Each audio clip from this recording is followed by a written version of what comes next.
కవినై కవితనై భార్యనై భర్తనై కవినై కవితనై భార్యనై భర్తనై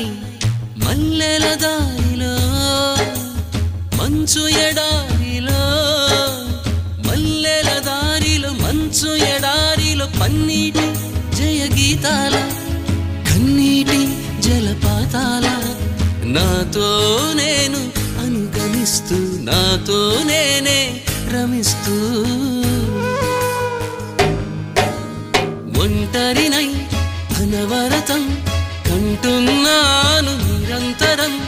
కలల్ని కథల్ని మాటల్ని పాటల్ని రంగుల్ని రంగవల్లుల్ని కావ్య కన్యల్ని ఆడపిల్లల్ని జగమంత కుటుంబం నాది ఏకాకి జీవితం నాది